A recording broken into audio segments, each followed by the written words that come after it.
Hey guys, it's time for part 3 of my Q&A series, and just a reminder, if you want to ask a question, please do not post it in the comments in this video. Please post it in the comments in the video in the description. That way I'll be able to actually read them. And our first question comes from NTOS1564, who asks, 1. In your experience, what is the toughest rogue to remove?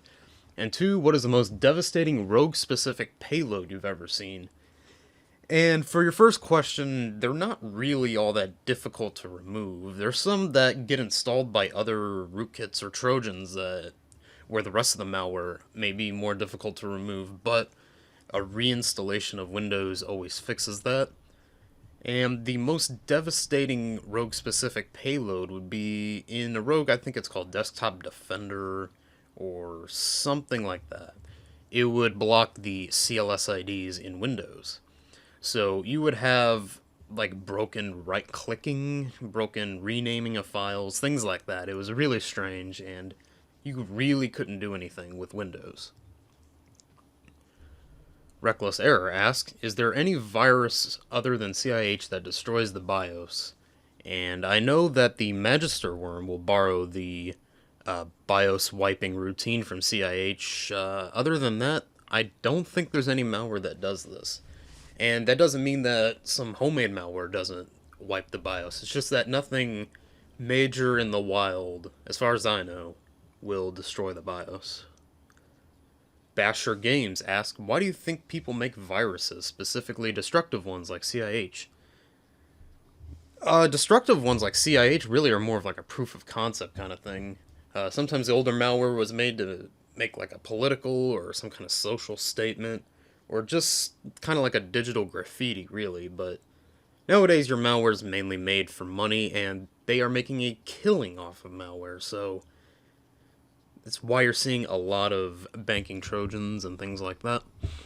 The Suave IT guys ask, are you secretly in a relationship with Danoct1? Now, if I just went out and told you, it wouldn't be very secret. OLED CRT asks, back in your first Ask Me Stuff video, you said that your two all-time favorite rogues were Nortel and Makade, but you weren't able to test them because you couldn't find any samples. Have you made any progress on that search since then? No, I really haven't bothered, probably since I said that. And I'd also like to give props to whoever spammed the offensive computing forums back in 2010 with this. You didn't have to do that, actually. Ian No One asked, Amp, if your computers were to gain sentience, would you feel bad about subjecting them to virus testing? Yes, I would. George Coote asked, when you see these rogue ads, what is the most common files, Trojan, rogue AVs that they install? Most commonly, they'll drop this new family or variant of rogue that changes its name like every day, and it's not worth making a video about every single day. TrevCat9 asks, how would you recommend dealing with malware that hijacks the web browsers on a computer, redirecting attempts to download anti-malware programs? I would just format that drive and reinstall Windows, because it's kind of hard to determine exactly when your computer got infected, so I'd rather just, completely play it safe and just wipe everything. And if you're not able to do that, I would load some type of bootable anti-malware, maybe some Kaspersky Rescue Disk or something like that. The Sound of Goal HD asked, are you critical? I've been told this ever since I started making videos, that I sound like this critical guy, and I'm not really even sure who he is. And I really don't appreciate him stealing my voice like that, so did not appreciate that back then and don't appreciate it now. Carrara Bernstein asks, how much time does it take to find new rogues to make videos of? I'm really curious. It doesn't depend on my schedule, it depends on their schedule, so on average it's about 3 to 4 weeks between rogues that are actually worth making a video about. Like I said earlier, there's a new one right now that I've made a video about already that just changes its name every day, so it's not really worth making the same video every single day with the same removal procedure. ProWaffles935 asks, what was the first virus you ever got on your computer? And as far as I know, the first virus would be the Ubuntu Trojan. May have been something before that, but I didn't know about it. Epic Killer 3245 asks, how do you remove CNET? Reinstall Windows. Malincraft asks, why is your name RogueAmp? That's just the handle that I chose back in 2009 or 2010, whenever. Karen Cujo asks, what got you interested in rogues in particular? I do know that in one of your videos you said that the Ebola virus got you interested in malware in general, but why rogues? It was really something that not a lot of people were making videos about. Of course, I got inspiration from the Ebola virus video, which was just a combination of joke programs, and I thought that the payloads of rogues were actually kind of similar to older malware, since that they were visual, there was some ingenuity behind them, and really nobody else was making these kind of videos, so I figured I would fill some kind of niche with that. BR Shaw asked, by the way, I know this isn't really about rogues per se, but it's on a related note. Do people actually fall for fake Viagra spam, Nigerian prince emails, and other notorious scams? Can't imagine why anybody would, but I see them all over the place, so it stands to reason that some people still get taken by these blatant ripoffs.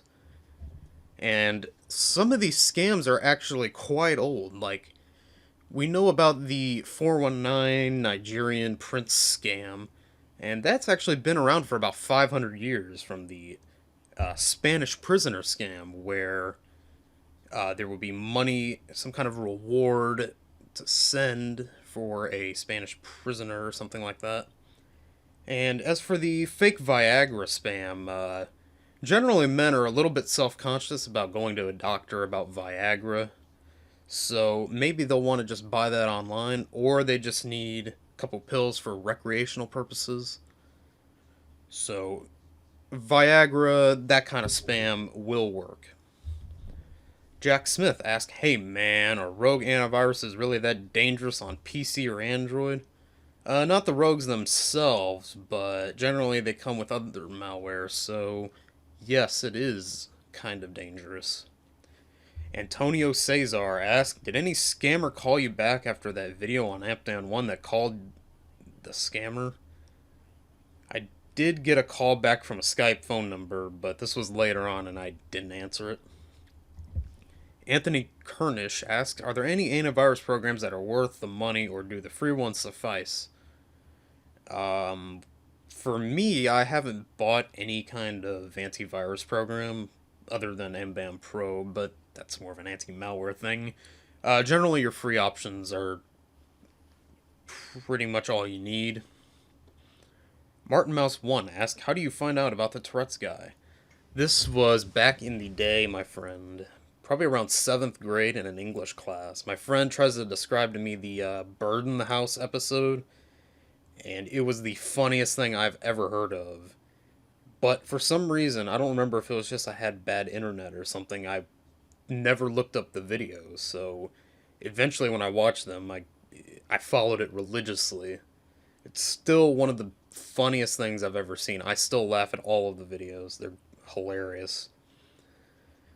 Maddie1400 asked, what do you think about Hackintosh PC running Apple OS X? Greetings from Germany. I haven't used or even messed with Hackintosh in years, and I would definitely say that the distros for Hackintosh are way better than trying to do everything yourself. People always try to say that you're supposed to use the vanilla OS 10 whatever, ISO or whatever, and you'll run into a bunch of problems with drivers and things like that, so it's easier to just use something that already includes all the drivers and hope it works. The Pirate Gamer Boy 12 asks, you collect retro video formats like Laserdisc and stuff? I currently have about 67 Laserdisc. I have stuff like RoboCop, Terminator, and even some anime. That sounds pretty cool, and Laserdiscs are pretty cool in general, but no, I don't collect any. The players are absurdly expensive, and collecting them doesn't really interest me. Mr. Smitty413 asks, do you think ISPs will get their way with the internet and end it as we know it? This kind of refers to the net neutrality being struck down by, I think it was the Supreme Court. I'm not exactly sure. It may have been an appeals court. And I don't really understand why exactly people think that the FCC is going to protect their best interest as opposed to businesses. Neither one of those entities is really going to be on your side, but as long as like DSL and things like that go away, I'll be happy with that. Third7 asked, how can I be so handsome and incredibly strong just like you? You're gonna want to start yourself a daily crack regimen, and that'll make you less of a coward and better, like me. Clem5858 asks, what is your favorite moment in your co-op videos with Danawalked 1? Personally, I love that .exe part in the last one. I think the tech support call is probably my favorite, simply because it was about an hour-long call, and everything worked perfectly. The sound worked great, the person on the other end of the line worked great. It was just a really fun video to make, and I'm really glad it worked as well as it did. And that was all in one take. I think we did like a sound check, and then we just went from there. No re-record or anything. Abu W Official asked, will we get to see any of your guns that are in your gun collection? Probably not, unless if it's relevant to a video that I'm making. I really don't like to flaunt my gun collection around. A Fresh Reaction asked, when using Virtual Machine to test these Windows Trojans, viruses, etc., have you accidentally run a Trojan virus that also infected your personal computer that you used to run Virtual Machine on? No, this has never happened. That guy asks, do you plan on making an intro/outro? No. Foas asked, do you watch gay porn? No. 8 Soma Cruises asked, have you met Daniel in real life? No. DMG Infinity Warrior asked, Windows 8, 7, or 8.1? Definitely Windows 7. And Infamous Preds asked, what is your greatest fear for the future of malware? My greatest fear would be that none of it is good for making videos about. And that will wrap up part 3 of my Q&A series. Sorry about the, I think about a week delay in making this video. Once again, if you want to ask questions, please do not post them in the comments to this video. Please post them in the comments to the video in the description. That way I have a nice easy list of questions to read. Thank you all very much for watching, and take care.